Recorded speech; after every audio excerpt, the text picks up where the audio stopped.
రోహిణిని వాళ్ళ నాన్న చనిపోయారంటూ నాటకం ఆడమని మాణిక్యాన్ని బతిమలాడిన రోహిణి. నాటకం ఆడి ప్రభావతికి దగ్గర అవుతున్న రోహిణి. అసలు బాలు ఈ నిజాన్ని తెలుసుకోవడానికి ఏం చేయబోతున్నాడో తెలుసుకోవాలనుకుంటే ఇప్పుడే మా ఛానల్ తప్పకుండా సబ్స్క్రైబ్ చేసుకుని మా వీడియోని ఒక లైక్ చేయండి. అలాగే మా వీడియోని షేర్ చేయండి. అప్పుడే మా కథ మీకు అర్థమవుతుంది. పూర్తిగా చూడండి. ఏంటత్తయ్య పిలిచారు, ఎందుకు అంత గట్టిగా అరుస్తున్నారు అని రోహిణి అడుగుతుంటే, నాకు బాగా ఆనందం ఎక్కువైపోయి నేను చూడాలనిపించి పిలిచానులే. అంటే అత్తయ్య నన్ను క్షమించేశారా? అంత సీనేం లేదులే, కానీ నిన్ను క్షమించలేదు. నువ్వేమీ క్షమించేసే అంత గొప్ప పని ఏం చేయలేదు. అయినా నేను ఎందుకు క్షమించాలి? 40 లక్షల గురించి ఇప్పుడు ఆ టాపిక్ అనవసరంలే, కానీ నాకు అవన్నీ అనవసరం. ఇవాళ నుంచి నువ్వు మనోజ్తో షోరూమ్కి వెళ్ళడానికి వీల్లేదు, మనోజ్తో ఆ రూమ్లో ఉండడానికి వీల్లేదు, అర్థమవుతుందా అని ప్రభావతి అంటుంటే, అదేంటి అత్తయ్య ఇద్దరం కలిసే కదా తప్పు చేసాం, శిక్ష నాకు మాత్రమే వేస్తున్నారేంటి అని రోహిణి అడుగుతుంటే, శిక్ష నీకు మాత్రమే ఎందుకు వేస్తున్నానో నీకు అర్థం కాలేదా రోహిణి? ఇంకా వాడు చిన్నప్పటి నుంచి నా దగ్గర ఒక్క అబద్ధం కూడా చెప్పలేదు. వాడు అన్నీ నాకు చెప్పే చేశాడు. కానీ నువ్వు వచ్చాక నీ వల్లే వాడి అబద్ధాన్ని కూడా దాచి నాకేం చెప్పకుండా సైలెంట్ అయిపోయాడు. అదే నాకు ముందే ఈ విషయం చెప్పేసి ఉంటే నేను అసలు మీ ఇద్దరిని ఏమనకుండా బయటపడకుండా చూసుకుందును కదా. ఈ విషయాన్ని మీరు నాకు చెప్పలేదు. నీ మాట విని వాడు కూడా మారిపోయాడు. అందుకే వాడిని ఇప్పుడు నేనేం అనలేకపోతున్నాను. నీ వల్లే మారాడు కాబట్టి నేను నిన్నే అంటున్నాను.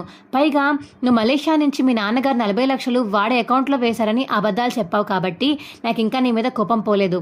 వాడేమీ అబద్ధం చెప్పలేదని వాడే ఒప్పేసుకున్నాడు కదా. నువ్వు చెప్పమన్నావు కాబట్టే అంట కదా వాడు చెప్పాడు అని వాడు చెప్పాడు కదా. ఇంకేం మాట్లాడతాం? ఇంకా నువ్వే చెప్పు రోహిణి. నీతో మాట్లాడడానికి కూడా నాకు మనసు రావట్లేదు.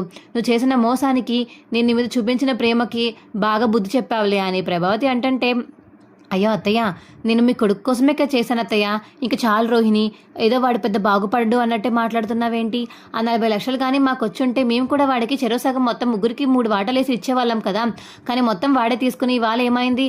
అందరి ముందు వాడు పరుగు పోయింది అని చెప్పేసి ఇక ప్రభావతి అంటుంటే, అత్తయ్య అది కాదు అత్తయ్య అని చెప్పేసి ఇక రోహిణి అంటుంది, నువ్వేం చెప్పినా నీ మాట నేను విదల్చుకోలేదు. నువ్వు షోరూమ్కి వెళ్ళడానికి వీల్లేదని చెప్పాను కదా, వెళ్లాల్సిన అవసరం కూడా లేదు అని ప్రభావతి అంటుంది. సరే అత్తయ్య ఇది చెప్పడానికైనా నన్ను పిలిచారు అని ఇక రోహిణి అడగడంతో, లేదు ఇవాళ నుంచి ఇంట్లో పనులు కూడా నువ్వు చెయ్యాలి. నాకు చాలా కోపంగా ఉంది నీ మీద. నీకు ఏదో ఒక శిక్ష వేసేదాకా నాకు మనసు ఊరుకోదు. అందుకని నీకు శిక్ష వేయాలని అనుకుంటున్నాను అని ప్రభావతి అనడంతో, ఏం శిక్ష వేద్దాం అనుకుంటున్నారు అత్తయ్య? ఇంకేం శిక్ష వేస్తాను? ఇంట్లో పనులనే చేయాలి. నీకు ఏ పని అయితే రాదో ఆ పని నువ్వు పూర్తిగా నేర్చుకోవాలి. ఇంట్లో అందరికీ వండి పెట్టాలి. మీనా వాటి నుంచి ఎవరికి వండి పెట్టదు అని ఇక ప్రభావతి చెప్పడంతో, అదేంటి అత్తయ్య నాకు వంట రాదని మీకు తెలుసు కదా, అందుకే నీకు ఆ పని అప్పు చెప్పాను. వచ్చిన పని అయితే ఎవరన్నా చేస్తారు, దాని శిక్షను ఎందుకంటారు? రాని పని చెప్తేనే కదా దాని శిక్ష అని అంటారు. అందుకనే ఇవాళ నుంచి ఒక 4 రోజుల దాకా నాకు కోపం తీరేదాకా నువ్వు అలాంటి పనులు చేస్తూ ఉండాలి. నన్ను క్షమాపణ అడిగినా నీ మీద కోపం మాత్రం నాకు పోదు.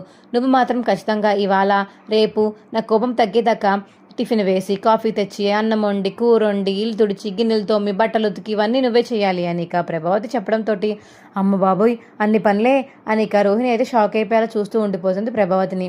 ఏంటి షాక్ అయ్యావా? ఏం షాక్ అవ్వాల్సిన అవసరం లేదు. అదేమన్నా బ్రహ్మ విద్య ఏంటి? ఈ మీనానే చేస్తుంది, నువ్వు చేయలేవా? వెళ్ళు చెయ్యి అని ఇక ప్రభావతి చెప్పడంతో, సరే అత్తయ్య అని ఇక కిచెన్ రూమ్లోకి అయితే వెళ్తుంది. అమ్మ నాకు ఆకలేస్తుంది, ఇప్పుడు దోశ రోహిణి వెయ్యాలా ఏంటి అని ఇక మనోజ్ అడుగుతుంటే, అవునరా మీ ఆవిడే వెయ్యాలి, మీ ఆవిడేస్తే నువ్వు తిను సరేనా, ఈసారి పనిష్మెంట్ అని చెప్పేసి ఇక ప్రభావతి అంటుంటే, అప్పుడే బాలు అయితే ఇంటికి వస్తాడు. ఏంటి ఏం జరుగుతుంది మీనా అని బాలు అడుగుతుంటే, అత్తయ్య గారు రోహిణికి పనిష్మెంట్ ఇస్తున్నారండి, శిక్ష వేస్తున్నారు. ఏం శిక్ష ఏంటి?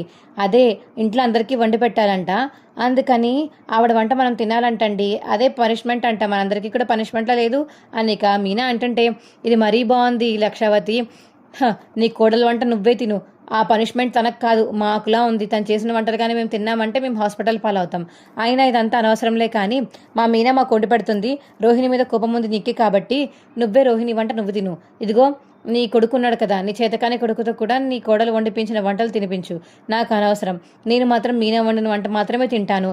ఎరా బాలు, శృతి మీ ఇద్దరు ఏమంటారా అని రవి అడిగేసరి, రవిని శృతిని అడిగేసరికి ఇక బాలు అయితే, అలాగనయ్యా అని చెప్పేసి ఇక రవి చెప్తాడు బాలుకి. బాలు నేను కూడా మీనా వండిది తింటాను, రోహిణి వండిని తింటే నా పని అయిపోతుంది, అప్పుడు పనిష్మెంట్ తనకి కాదు నాకులా ఉంటుంది అని ఇక శృతి కూడా చెప్పడంతో, సరే మీనా మా అందరికీ నువ్వు వండు, ఇదిగో వీళ్ళిద్దరికి పార్లరమ్మకి తను వండుకుంటుంది, నాన్నకి వీళ్ళకి మనకి మనం వండే సరేనా మీనా అని చెప్పేసి ఇక బాలు చెప్పడంతో, సరేనండి అని ఇక మీనా అంటుంది. మీనా ఏమైనా హెల్ప్ చేయమంటే చెప్పు, ఖచ్చితంగా వచ్చి చేస్తాను అని బాలు అంటుంటే, రోహిణి మాత్రం ఇక మనోజ్ని కోపంగా చూస్తూ ఉంటుంది. అమ్మో, ఈ బాలుగాడేంటి నాకు రోహిణికి మొదలు చిచ్చుపెట్టేలా ఉన్నాడు. వాళ్ళ భార్యకి వాడు సాయం చేసుకుంటే మాత్రం అందరి ముందు చెప్పాలా ఏంటి అని ఇక మనోజ్ అయితే మనసులో అనుకుంటుంటే, వెళ్ళమ్మా వెళ్ళు, వచ్చాడు కదా మొగుడు, సాయం చేసే మొగుడు, వెళ్ళి చేసుకుని తినండి అని ప్రభావతి అంటుంది. నా లాంటి మొగుడు దొరకాలంటే, మీనా లాంటి భార్య దొరకాలంటే అదృష్టం పెట్టి పుట్టి ఉండాలి. మేమిద్దరం ఒకరికొకరు అర్థం చేసుకుంటాం కాబట్టి తన పనిలో నేను సహాయం చేస్తాను, నా పనిలో తను సహాయం చేస్తుంది. ఇందులో ఆడదే చేయాలని లేదు, మొగోడే ఇది చేయాలని లేదు. ఎవరు ఏదైనా చేసుకోవచ్చు. అది మీకు అర్థమైనప్పుడు బాగుపడతారులే. పద మీనా, మనం వెళ్ళి వంట చేసుకుందామని ఇక బాలు మీనా అయితే వెళ్ళి ఇక వంట చేస్తూ ఉంటారు.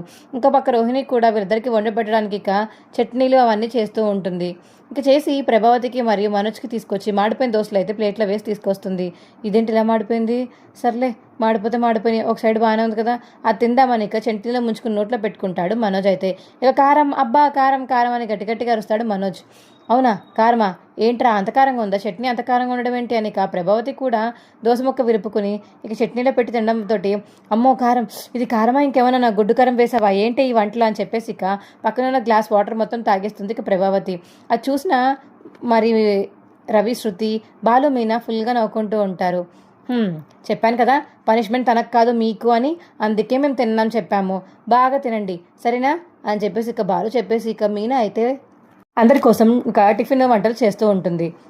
ఇక అందరూ కూర్చొని హ్యాపీగా మీనా వండిన వంటలు తింటుంటే ప్రభావతి, మనోజ్ మాత్రం రోహిణి అలా కూర్చొని వీళ్ళందరినీ చూస్తూ ఉంటారు. చూసావా, నీ భార్య వల్ల నా పరువు మొత్తం పోయింది. తను వంట చేసి పెడుతుంది, అందంగా చేసి పెడుతుంది అనుకుంటే, నా కోపం మొత్తం ప్రేమగా వండి తీరుస్తుంది అనుకుంటే ఇలా చేసింది వంటలు.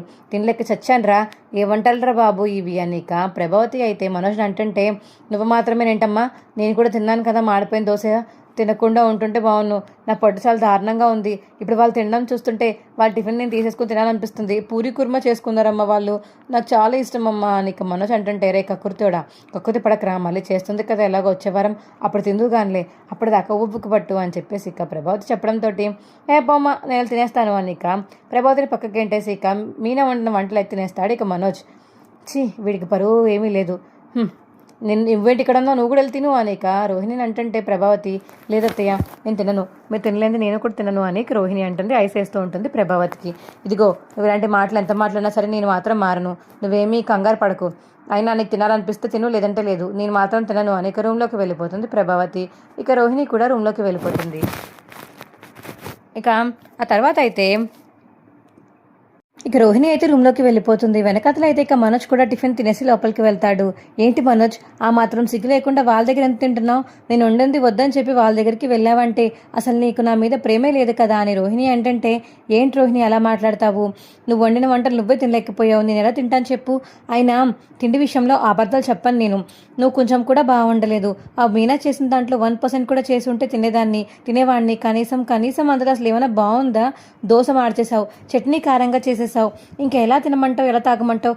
అమ్మకిచ్చే కాఫీలో ఏమో ఇంత కాఫీ పొడి వేసేసావు, చేదుగా ఉంది కాఫీ, అసలు అమ్మ తాగలుగుతుందంటావా చెప్పు నువ్వే? నేను తాగలేక ఇక మీనా చేసిన వంటలు తినేసాను అని మనోజ్ చెప్పడంతో, నా పరువు తీసావు కదా మనోజ్, వాళ్ళ దగ్గర తిన్నావు అనవసరంగా, బయటన్నా తెప్పించుకొని తింటే అయిపోదును కదా.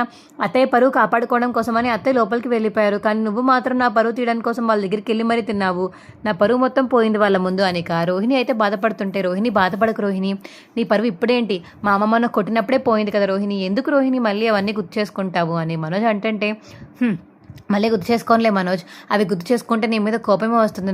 నాకు సపోర్ట్ చేయకుండా నన్ను ఇలా వదిలేసావు కదా, నడి రోడ్ల మధ్యలో వదిలేసినట్టు వదిలేసావు కదా ఆ గొడవ మధ్యలో, అవి గుర్తు తెచ్చుకుంటే నీ మీద కోపం తక్క నాకు ఇంకేమీ రావట్లేదు అనిక రోహిణి అంటుంటే, అబ్బా సరే రోహిణి, ఇంకా ఆ మ్యాటర్లోకి వెళ్ళకు, అయిపోయింది వదిలే అని చెప్పేసి ఇక మనోజ్ అంటాడు. మీనా, నాకు ఒక ఐడియా వచ్చింది మీనా అనిక బాలు మీనాతో అంటుంటే, ఏంటండి ఐడియా? ఏం లేదు, ఎలాగో వీళ్ళు 40 లక్షలు కట్టలేరు కాబట్టి ఆ 40 లక్షల కోసం అని చెప్పేసి ఆ షోరూమ్ నాన్న పేరు మీద రాయించేస్తే ఒక పని అయిపోతుంది కదా అని బాలు చెప్పేసరికి, ఏవండి ఇప్పుడు కానీ అన్నారు సరిపోయింది, మీ అన్నయ్య గారు ఉన్నప్పుడు అని ఉంటేనా మీ అన్నయ్యకి ఇంత కోపం వచ్చేది, ఎందుకండి మనకి, చూసుకుందాం లేని తర్వాత అని మీనా అంటుంటే, ఏంటి మీద తర్వాత చూసుకునేది లేదు, ఇప్పుడే చూసుకోవాలి, ఆ షోరూమ్ ఎలా అయినా సరే నాన్న పేరు మీద రాయించాలి, ఇవాళ ఇంట్లో అందరినీ ఒప్పిస్తాను అని బాలు అయితే గట్టిగా అరుస్తుంటే అప్పుడే సత్యం ఇంటికి వస్తాడు. ఏంట్రా ఎందుకు అలా అరుస్తున్నావు అని సత్యం అడుగుతుంటే, ఏం లేదు నన్న ముందు అందరూ ఇంటిలోకి రానివ్వు, కిందకి రానివ్వు అని గట్టిగా పిలిచేసరికి ఇంకా ఇంట్లో వాళ్ళందరూ బయటకు వస్తారు. ఏంట్రా నీ గోలా, ఇప్పుడేగా తిని వెళ్ళాము అప్పుడే మళ్ళీ స్టార్ట్ చేసావు, ఏమైంది అని ప్రభావతి అడుగుతుంటే, ఏం లేదు ఇదిగో ఈ లక్షలు మింగినోడు ఈ 40 లక్షలకి ఎప్పటికి ఇవ్వలేడు కాబట్టి ముందుగా బయట అప్పు చేసిన 30 లక్షలు కట్టాలి కాబట్టి నాన్నకి ఆ షోరూమ్ని రాసిచ్చేయమని అడుగుదాం అనుకుంటున్నాను, ఆ నాన్న పేరు మీద ట్రాన్స్ఫర్ చేయమని చెప్దాం అనుకుంటున్నాను అనిక బాలు చెప్పేసరికి, రేయ్ ఏం మాట్లాడుతున్నారా, మెంట్లో ఏమైనా ఎక్కిందా నీకు? ఆ షోరూమ్ కష్టపడి పెట్టుకున్నాను నేను. కష్టమా? ఏం కష్టపడి పెట్టుకున్నావురా? డబ్బులు నాన్నవి, ఐడియా నాది, షోరూమ్ చూపించింది నేను, ఇవన్నీ చేసింది మేమైతే నువ్వు కష్టపడి పెట్టుకోవడం ఎక్కడ పెట్టుకున్నావురా అని చెప్పేసి ఇక బాలు అడిగేసరికి ఇక తడబడి సైలెంట్ అయిపోతాడు మనోజ్. అయితే చూసావా, నిజం చెప్తే ఒక నోట్లోంచి ఒక మాట కూడా బయటికి రావట్లేదు అని బాలు అంటుంటే, రే అయినా వాడి షోరూమ్ నాన్నకి ఎలా ఇస్తావురా అని ప్రభావతి అంటుంది. నీకేమైనా అభ్యంతరం ఉంటే ముందే చెప్పు లక్షావతి, నాకైతే అభ్యంతరం లేదు, నాన్నకు కూడా ఏం పర్వాలేదు. ఆ మనోజ్ గారు ఒప్పుకుంటే మొత్తం తీసుకెళ్ళి నాన్న పేరు మీద రాయించేస్తాను అని చెప్పేసి ఇక బాలు చెప్పడంతో, ఏంటి నేను ఒప్పుకోను అని ఇక బాలుకి చెప్తాడు మనోజ్. అయితే ఒప్పుకోకపోతే డబ్బులు కట్టు, ఇప్పటికిప్పుడు 40 లక్షలు నాన్నకు కట్టేసి నా 2 లక్షలు నాకు ఇచ్చేసి షోరూమ్ నువ్వు తీసేసుకోరా, ప్రాబ్లం ఏం లేదు. నువ్వు కానీ కట్టలేకపోతే మాత్రం ఖచ్చితంగా షోరూమ్ నాన్న పేరు మీద రాయించేస్తాను అని బాలు చెప్పడంతో, ఏంటమ్మా వీడు ఇలా తింటున్నాడు అని మనోజ్ అంటుంటే, రే బాలు కొంచెం ఆగుతావా, వాడికంటూ ఆలోచించుకోవద్దా, వాడికంటూ ఆలోచనలు ఉండవా, ఎందుకని ఇలా తయారయ్యావు నువ్వు అని ఇక ప్రభావతి అంటుంటే, ఏంటి నీ మొగుడికి జరిగిన అన్యాయం మర్చిపోయావా ఏంటి లక్షావతి, నువ్వు ఆ మాత్రం మిమ్మితి జ్ఞానం కూడా లేకుండా పోయిందేంటి నీకు? వాడు ఎంత మోసం చేసి నాన్నని ఎంత బాధ పెట్టాడో, నాన్నకి హార్ట్ అటాక్ వచ్చిందో ఇవన్నీ మర్చిపోయావా నువ్వు అని ఇక బాలు అంటుంటే, రే నేనేమీ మర్చిపోలేదు, కానీ వాడి దగ్గర ఇప్పటికి లాస్లో ఉంటే వాడిని ఇప్పుడు ఇమ్మని, లేదంటే షోరూమ్ తీసుకుంటాని అంటే ఇదేంటి న్యాయం రా? వాడికో న్యాయం నాకో న్యాయమా? అయినా అసలు యాక్చువల్గా షోరూమ్ మా ముగ్గురికి దక్కాలి. అలా అయితే ముగ్గురు పేరు మీద వాటాలు రాయమను అని చెప్పేసి ఇక బాలు చెప్పడంతో, ఎందుకు రాస్తాను రా, నేను రాయను, అది నా వ్యాపారం అని మనోజ్ అంటాడు కదా, అందుకని నాన్నకిచ్చే, నాన్న డబ్బులతో పెట్టుబడి పెట్టుకున్నావు కాబట్టి నాన్నకిచ్చే ఆ షోరూమ్ అని ఇక వాదిస్తూ ఉంటాడు బాలు. అబ్బా ఇదంతా కాదు, అమ్మ రోహిణి నువ్వు చెప్పు, ఏం చేస్తావు? మీ నాన్నగారిని అడిగి ఎలాగైనా సరే 40 లక్షలు తీసుకొచ్చి వాళ్ళ చేతిలో పెట్టే, 42 లక్షలు తీసుకొచ్చి పెట్టే, నాకు ఒక పని అయిపోతుంది, గొడవ ఉండకుండా అయిపోతుంది. ఇదిగో నేను క్షమించాలంటే నువ్వు ఈ పని మాత్రం చేసి చాలు, మీ నాన్న వాళ్ళని అడిగి ఆ 40 లక్షలు తీసుకురా అని చెప్పేసి ఇక ప్రభావతి అయితే అడగడంతో, ఇప్పుడు అటు తిరిగి నా మీదకే వచ్చింది, ఎప్పుడు చూసినా ఇప్పుడు నా మీదే పడుతుంది ఏంటి అని ఇక రోహిణి అయితే మనసులో అనుకుంటుంటే, ఏంటి ఏం ఆలోచిస్తున్నావమ్మా రోహిణి, చెప్పమ్మా, ఏం పర్వాలేదు ధైర్యంగా చెప్పు అని ప్రభావతి అంటుంది. ఏం చెప్పమంటారు అత్తయ్య, నాన్న జైల్లో ఉన్నారు కదా, నువ్వు ఇంకొకసారి మాట కానీ వాడావంటే ఇంట్లో ఉండాల్సిన అవసరం కూడా లేదు రోహిణి, ఇప్పటికి చెప్తున్నాను, నువ్వు కానీ మనోజ్ గారికి 40 లక్షలు తీసుకొచ్చి అలా వాళ్ళ నాన్నకి ఇచ్చేలా చేయకపోతే మాత్రం నేను ఖచ్చితంగా నేను ఇంట్లో మాత్రం ఉండనివ్వను, బయటికి గెంటేస్తాను అని ప్రభావతి అంటుంటే, అమ్మో ఇప్పుడు కానీ ఒప్పుకోకపోతే ఖచ్చితంగా ఇంట్లోంచి బయటికి గెంటేస్తుంది, ఒప్పేసుకుంటే అయిపోతుంది, దగ్గర పడ్డాక అదే చూద్దాము అని ఇక మనసులో అయితే అనుకుని, సరే అత్తయ్య నేను ఇప్పిస్తాను అని ఇక రోహిణి అంటుంది. ఇప్పిస్తానంటే ఎప్పుడో కాదమ్మా, ఈ వారంలోనే ఇప్పించాలి, అర్థమైందా? ఆ డబ్బులు ఎలా అయినా సరే మీ నాన్న దగ్గర అకౌంట్లోంచి మనకి రావాలి. మీ నాన్నకి ఈరోజే ఫోన్ చేసి చెప్పు, ఎప్పుడు ఫ్రీగా ఉంటారో నీకు తెలుసు కాబట్టి మీ నాన్నకి కాల్ చేసి చెప్పి ఇలా అమౌంట్ పంపించాలి 50 లక్షలు అని చెప్పు, సరేనా అని చెప్పేసి ఇక ప్రభావతి చెప్పేసి అక్కడి నుంచి వెళ్ళిపోతుంది. సరే అత్తయ్య అనేక సైలెంట్గా ఉంటుంది రోహిణి. ఏంటి రోహిణి, మీ నాన్నగారు ఇప్పుడు డబ్బులు పంపించాలా? మరి అప్పుడు మనం షోరూమ్ పెట్టుకున్న టైంకి మీ నాన్నని పంపించమంటే పంపించలేకపోయారు, ఇప్పుడు ఇంత పెద్ద అమౌంట్ మళ్ళీ పంపగలుగుతారా అని ఇక మనోజ్ అంటుంటే, నాకేం తెలుసు మనోజ్, మొత్తం పెంట అయింది, అసలు ఏమనుకుని ఏం స్టార్ట్ చేస్తే ఏమైందో కూడా నాకు అర్థం కావట్లేదు. చూసావా అత్తయ్య, ఇప్పటికిప్పుడు 40 లక్షలు తీసుకొస్తేనే ఇంట్లో ఉండనిస్తారు, లేదా బయటికి గెంటేస్తాను అంటున్నారు, నాకు భయం వేస్తుంది మనోజ్. ఒకవేళ మా నాన్న దగ్గర నుంచి డబ్బులు రాకపోతే, ఆయన ఆ మెసేజ్ చూడకపోతే, కాల్ కూడా లిఫ్ట్ చేయకపోతే అప్పుడు ఏంటి నా పరిస్థితి, నిజంగానే బయటికి గెంటేస్తారా అని రోహిణి అడుగుతుంటే, చచ్చే మా అమ్మ కోపంలో అలా అంటుంది కానీ అలాంటి పని ఏం చేయలే రోహిణి, నువ్వేమి టెన్షన్ పడకు అనేక మనోజ్ అయితే ధైర్యం ఇస్తాడు రోహిణికి. ఎవరి ధైర్యం ఇచ్చినా నా దగ్గర చిల్లి గవ్వ కూడా లేదు, నేను డబ్బున్న అమ్మాయిని కాదు, ఇప్పటికిప్పుడు ఇంత డబ్బులు కావాలంటే నేను ఎక్కడ అప్పు చేయాలరా దేవుడా అని చెప్పేసి ఇక మనసులో అయితే అనుకుంటుంది రోహిణి.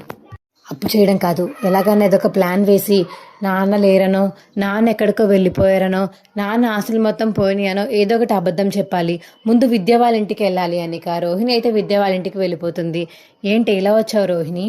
ఏం లేదే, మళ్ళీ ప్రాబ్లం. అబ్బా నీకు లైఫే ఒక ప్రాబ్లంలా ఉంది, అందులో మళ్ళీ ప్రాబ్లమ్సా? సరే చెప్పు. అదే ఏం లేదే, మా అత్తయ్య గారు 40 లక్షలు తీసుకొచ్చి ఇవ్వు అప్పుడే నేను క్షమిస్తాను అని చెప్పేసి అంటున్నారు. కానీ 40 లక్షలు ఎక్కడి నుంచి తీసుకోవాలో నాకు అర్థం కావట్లేదు.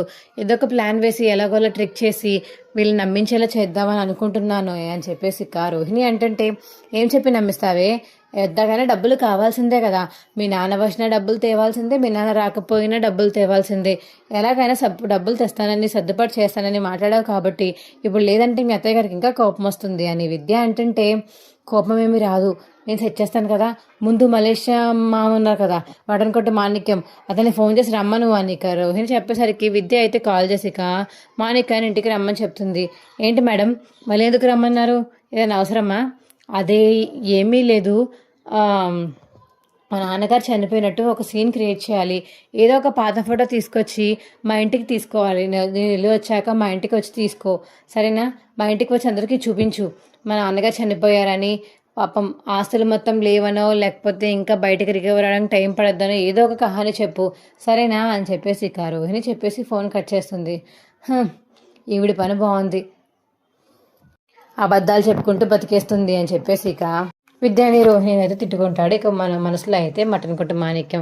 ఇక రోహిణి అయితే ఇంటికి వెళ్ళిపోయాక ఫోటో పట్టుకుని మనుష్య మామ అయితే ఇంటికి వస్తాడు. మావయ్య నువ్వేంటి ఇలా వచ్చావు అని ఇక రోహిణి చూసి ఒకసారిగా షాక్ అయిపోతుంది మటన్ కొట్టు మాణిక్యాన్ని. అవునమ్మా నేనే వచ్చాను, మీ నాన్నగారు చనిపోయారమ్మా అని ఇక మాణిక్యం అయితే అందరి ముందు నాటకం ఆడుతుంటే, మావయ్య ఏంటి నువ్వు మాట్లాడేది అని చెప్పేసి ఇక రోహిణి షాక్ అయిపోయి కావాలని ఇంకా చనిపోయినట్టు యాడ్ చేస్తూ ఉంటుంది. ఏంటి చనిపోయారా, అదేంటి ఇలా డబ్బులు అడుగుదామని అనుకున్నాము, రోహిణికి ఒక టార్గెట్ ఇచ్చాము, చనిపోవడం ఏంటి, చనిపోతే ఆస్తాన్ని కుదురుకు వచ్చేస్తాయా అని చెప్పేసి ఇక ప్రభావతి అడుగుతుంటే, అలా ఏమీ రావండి, ఆస్తులు మొత్తం అక్కడే ఉన్నాయి కాబట్టి అక్కడ ప్రాపర్టీస్ అక్కడే చెందుతాయి, ఇక్కడ దాకా వచ్చి కొనుక్కునే వాళ్ళు ఎవరు లేరు కాబట్టి ఇక చాలా కష్టమండి అక్కడ అటు సైడ్ అని చెప్పేసి ఇక మాణిక్యం అంటుంటే, అయ్యో రోహిణి ఇలా జరిగిందేంటి రోహిణి, మీ నాన్నగారు చనిపోవడం ఏంటి, జైల్లో ఉండి చనిపోవడం ఏంటి, అయ్యయ్యో మీ నాన్నగారిని ఇలా చూస్తున్నాను అనుకోలేదే, ఫోటోలో చూడాల్సి వస్తుంది అయ్యయ్యో అని చెప్పేసి ఇక ప్రభావతి అయితే కంగారు పడుతూ బాధపడుతూ ఉంటుంది. ఇక రోహిణిని చూసి రోహిణికి దొరికింది ఛాన్స్ అని అత్తయ్య అని చెప్పేసి ఇక హక్ చేసుకుని రోహిణి అయితే ఏడుస్తుంది. ఇక వాళ్ళ నాన్నని గుర్తు తెచ్చుకొని కావాలని ఏడుస్తూ ఉంటుంది. రే మనోజు ఓదార్చరా, పాపం వాళ్ళ నాన్నగారు చనిపోయిన బాధలో ఉంది, ఓదార్చు అని చెప్పేసి ఇక ప్రభావతి చెప్పడంతో రోహిణికి మనోజ్కి ఇక రోహిణిని అయితే తీసుకుని ఇంట్లోకి లోపలికి వెళ్ళిపోతాడు. ఏ మటన్ కొట్టు మాణిక్యం, చిచి మలేషియా మామ ఏంటి, ఎప్పుడు చనిపోయారు, ఎలా చనిపోయారు, హార్ట్ అటాక్ వచ్చింది, ఇవాళ ఎర్లీ మార్నింగే చనిపోయారు అని చెప్పేసి ఇక మాణిక్యం అంటుంటే, ఓహో అక్కడ టైమింగ్లు ఇక్కడ టైమింగ్లు ఒకటేనా అని ఇక బాలు అడుగుతుంటే, టైమింగ్ గురించి కాదు బాలు, వాళ్ళ నాన్నగారు చనిపోయారని చెప్తుంటే నీకు ఆ మాత్రం బాధ కూడా లేదా అని ఇక మటన్ కొట్ట మాణిక్యం అడుగుతుంటే, నాకెందుకు బాధ, ఆయన ఎప్పుడు కానీ చూడలేదు ఏడలేదు, ఎప్పుడు ఫోటో కూడా చూడలేదు, ఇవాళ మీరు ఫోటో పట్టుకొని రావడం ఒకటే చూశాను, ఆ ఫోటోల ద్వారానే నాకు తెలిసింది ఆయన ఎలా ఉంటారు, నిజంగానే చనిపోయారా లేకపోతే మీరు ఏమో డమ్మిడుస్కి మాట్లాడుతున్నారా అని చెప్పేసి ఇక బాలు అంటుంటే, మాకేం అవసరం అలా ఆడడానికి అని చెప్పేసి ఇక మటన్ కొట్టు మాణిక్యం చెప్పేసి చనిపోయాడు అని చెప్పేసి ఇక అక్కడి నుంచి వెళ్ళిపోతాడు మటన్ కొట్టు మాణిక్యం. ఇదంతా ఏదో తేడాగా ఉంది, సరే నేను బయటికి వెళ్ళొస్తాను మీ నాన్న. ఇక బాలు బయటికి వెళ్ళి కావాలని మలేషియా టికెట్లు తీసుకున్నట్టు యాడ్ చేసి ఇక ఫేక్ టికెట్స్ తీసుకుని ఇంటికి వస్తాడు బాలు అయితే. ఏంట్రా ఎక్కడికి వెళ్ళిపోయి ఇప్పటిదాకా సత్యం అడుగుతుంటే, ఒకసారి ఉన్నాన్న పదమ్మా పదండి మలేషియా వెళ్దాం మనందరం, టికెట్స్ తీసుకొచ్చాను ఫ్లైట్ టికెట్స్ అని బాలు అంటుంటే, ఏంటి బాలు ఏం మాట్లాడుతున్నావు నువ్వు, అవును మరి మీ నాన్నని ఆఖరి చూపు చూసుకోవా, ఆఖరి చూపు చూసుకుని మలేషియా అంతా చూసిరావా, ఇదిగో ఫ్లైట్ టికెట్స్ వెళ్ళండి అర్జెంట్గా, మళ్ళీ ఫ్లైట్ మొత్తం మిస్ అయిపోతారు అని చెప్పేసి ఇక బాలు అంటుంటే, అదేంటిది ఇప్పటికిప్పుడు ఎలా వెళ్తాము, ఎందుకు వెళ్ళాము, ఇంకో టికెట్స్ ఉన్నాయి కదా వెళ్దాం బట్టలు సర్దుకోండి అని చెప్పేసి ఇక బాలు చెప్పేసరికి ఒకసారిగా షాక్ అయిపోయి సైలెంట్ అయిపోతుంది ఇక రోహిణి అయితే. మలేషియా వద్దులే బాలు, ఎందుకు వద్దు రోహిణి, ఎందుకు వద్దంటున్నావు నువ్వు పాలనమ్మ చెప్పు అని బాలు అడుగుతుంటే, లేదు అక్కడికి వెళ్ళి మళ్ళీ ఆయనకి ఉన్న పాత శత్రువుల గురించి నేను తెలుసుకోవాలని అనుకోవట్లేదు, చనిపోతే చనిపో నువ్వు, అక్కడ వాళ్ళే చూసుకుంటారులే అని చెప్పేసి ఇక రోహిణి ఏంటంటే అలా ఎలా వదిలేస్తావు రోహిణి అని ఇంకా ఇంట్లో వాళ్ళందరూ అడుగుతుంటే అప్పుడు రోహిణి అయితే ఇక షాక్ అయిపోయి అమ్మో ఇప్పుడు మలేషియా వెళ్తే కష్టంగా బుక్ అయిపోతాను, ఎలాగైనా సరే తప్పించుకుందాం అనుకుంటే ఇలా ఇరుక్కుపోతున్నాను ఏంటి అని చెప్పేసి ఇక రోహిణి అయితే మనసులో అనుకుంటుంది. మా వీడియో మీకు ఎలా అనిపించిందో కింద కామెంట్ సెక్షన్లో తెలియచేయండి. మా వీడియో కనుక నచ్చితే మా వీడియో లైక్ చేసి తప్పకుండా మా ఛానల్ సబ్స్క్రైబ్ చేసుకోండి. పక్కనే ఉన్న గంట సింబల్ మీద క్లిక్ చేసి నోటిఫికేషన్స్ ఆల్లో పెట్టుకోండి. అప్పుడే మేము చేసే వీడియోలు మీకు రోజు వస్తూ ఉంటాయి. Bye friends. ఈ వీడియోని చివరి వరకు చూసినందుకు చాలా చాలా ధన్యవాదములు. Bye friends.